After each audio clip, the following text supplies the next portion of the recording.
Hi, my name is Steve Gaines. I'm the Dean of the Bren School of Environmental Science and Management here at University of California, Santa Barbara. I'm a marine ecologist, and I want to give you some thoughts on the recent article in the Washington Post about the proposal for a very large protected area in the ocean. People have been setting aside parks and wilderness areas on land for well over a century.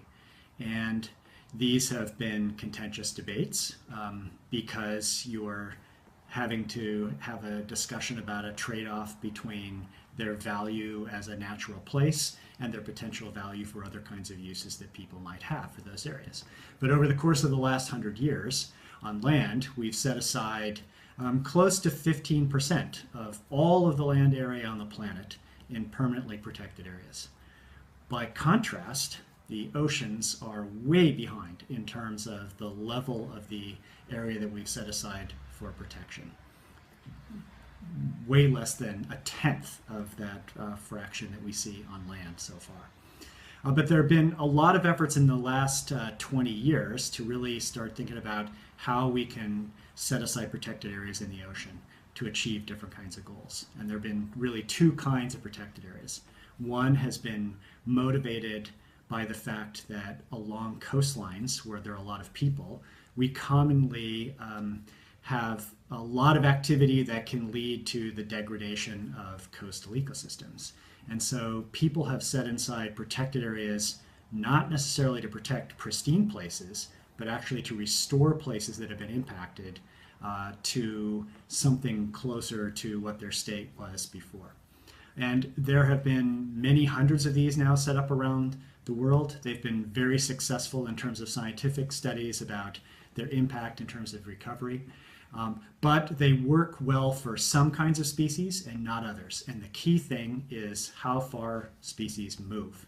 And the reason is because along coastlines, we can't set aside very large areas because the economic impact in terms of restricting other kinds of uses gets way too large.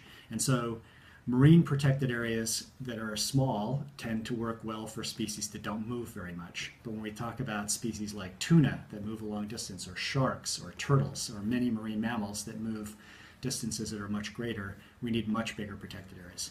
And this is where the discussion and the focus on how can we set aside some very large parts of the ocean has gone. And this necessarily means looking at parts of the ocean where there aren't a lot of people. And it's really taking the same kind of model as we have done on land by protecting relatively pristine places for future generations. So many of the initial efforts to do this started under President Bush with the establishment of a series of national monuments that he can do with an executive order in the Pacific. The proposal by President Obama that is considering discussion right now is to greatly expand the size of one of these, the Pacific Remote Islands National Monument, which is a collection of several very small islands and atolls that are uninhabited out in the middle of the Pacific, but that are part of your jurisdiction. And instead of only protecting out a few miles, which is what President Bush did, the discussion is to extend them all the way out to the 200-mile exclusive economic zone. This would create the largest new protected area in the ocean and would roughly double the total amount of area in the ocean that is being protected.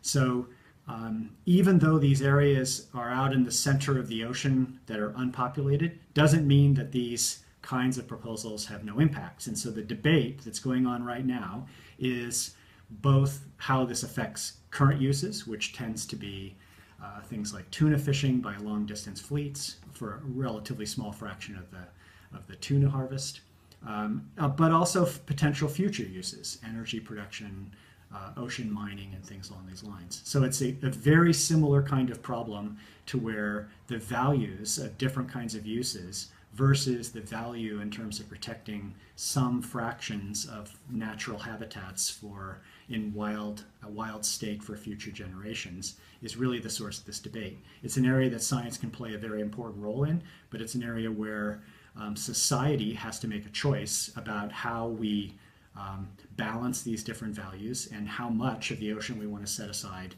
for pristine areas and protected areas.